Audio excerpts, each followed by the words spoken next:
Breaking news! Things are heated behind the scenes at the Pittsburgh Steelers, and Omar Khan's team may be on the verge of a change that could have a devastating impact on the entire NFL. We're still figuring out more details about this, but what has leaked has already generated a lot of opinions among fans and analysts. Before I tell you everything I've learned so far, make sure you've already hit the like button, but only do so if you've been a true Steelers fan for over 14 years. There are people here who have been fans for over 30 years. It's great to see fans of all generations. Maximum respect. If you want, comment like this: "My heart bleeds black and gold and yellow." Well, let's start with this news. According to ESPN's Adam Schefter, and confirmed by several high-ranking NFL insiders, the Pittsburgh Steelers are still insisting on this name, Aaron Rodgers. That's right, the veteran quarterback is being highly coveted by the Steelers front office. In my opinion, Omar Khan should have ruled this guy out by now. I don't know, he doesn't seem to be keen on coming here. But either way, Schefter firmly believes Rodgers can don the black and gold before mandatory minicamp, which begins on June 10th. Rodgers has yet to sign, and that has left the entire football world in a tizzy. If you think he should come, comment something like, "We want Rodgers." If you think he should be ruled out, write, "The Steelers don't need Rodgers." According to Schefter, Rodgers has all but ruled out playing for the New Orleans Saints, and has made a point of acknowledging that he would like to play in Chicago, a city the Steelers are expected to visit this season. This may seem like a small detail, but in the chessboard of NFL politics, it's a major clue. Most importantly, Rodgers has never ruled out playing for Pittsburgh. That silence speaks volumes.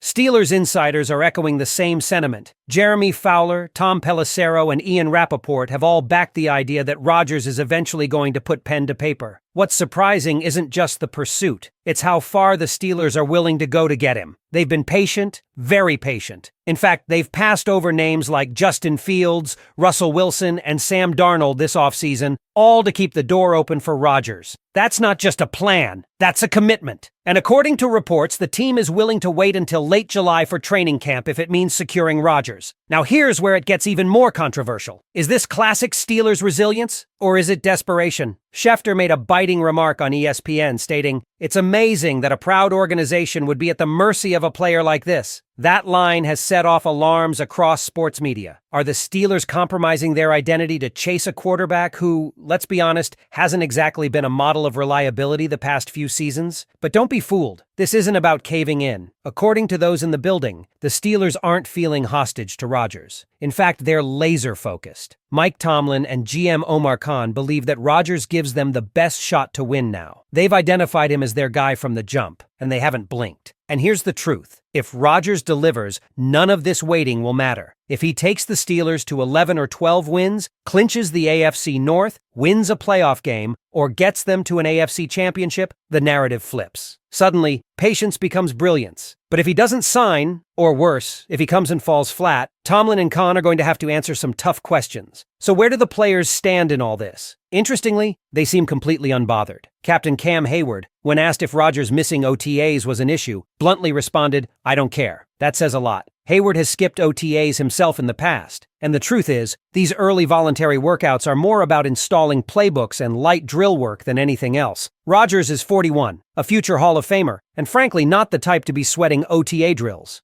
But let's be real, while the veterans might not care, would it still help Rodgers build chemistry with the offense? Absolutely, especially with new additions and a new offensive coordinator in Arthur Smith. Still, the quiet confidence in the locker room is telling. Even DK Metcalf skipped OTAs, despite being active in earlier phases of the offseason. Some speculate it's because he expects Rodgers to sign and doesn't want to waste reps with backup quarterbacks like Mason Rudolph. It's even rumored that DK and Rodgers have been in touch this offseason, possibly syncing their timelines. And let's not forget rookie wideout Roman Wilson, who's turning heads early on with sharp routes and explosive breaks. With George Pickens now gone, Wilson has a real shot to be a major piece in this offense. The urgency in his tone is refreshing. He's hungry and ready to produce. Pat Freiermuth is also stepping up, prepared to take on more of the receiving load if the Steelers don't bring in another WR. And even in the secondary, B.E. Bishop Jr. is making noise as the leading contender for the slot corner role after bulking up in the offseason. This roster is evolving fast, and everyone seems to be holding their breath for the Rodgers domino to fall. If he signs, the Steelers immediately jump into contender conversations. But if he doesn't, and they're left scrambling for another option, it could be one of the most scrutinized off-seasons in recent Steelers history. So, Steelers Nation, what do you think? Is it worth the wait for Aaron Rodgers? Or is this calculated risk heading for a painful collapse? Because let's be honest, Rodgers is no longer in his prime. He's 41, coming off injury,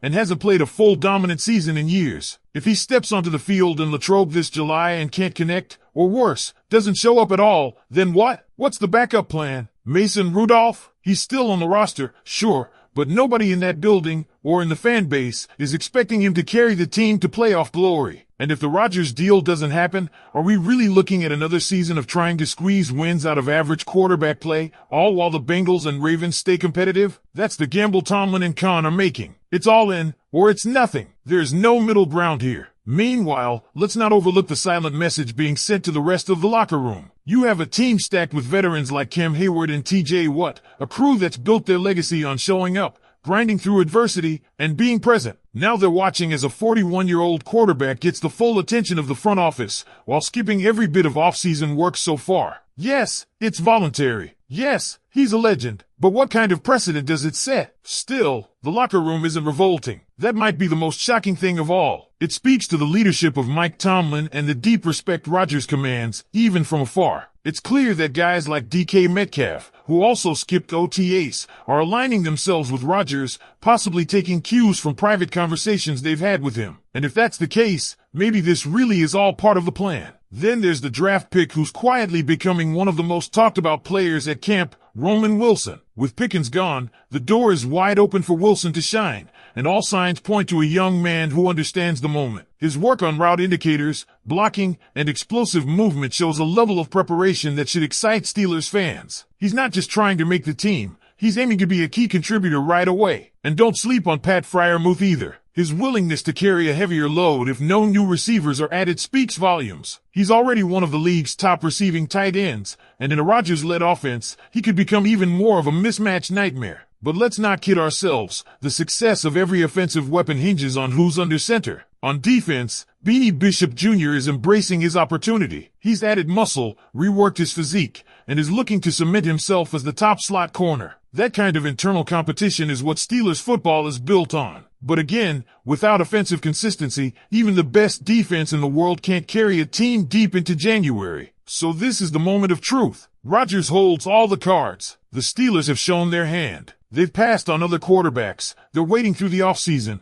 and they're prepared to make one of the most significant signings in franchise history. If Rodgers walks through that door before minicamp, the Steelers' ceiling skyrockets. But if he doesn't, this entire strategy could backfire hard. Which brings us to the most important question we have to ask, Steelers Nation. Do you trust Aaron Rodgers to lead this team? Or has the wait already done more damage than we're willing to admit? Make sure to hit that subscribe button. Give us a like if you haven't already, and stick around. More updates are coming and you won't want to miss what's next. Click on the video on your screen now for more exclusive Steelers content. Go Steelers!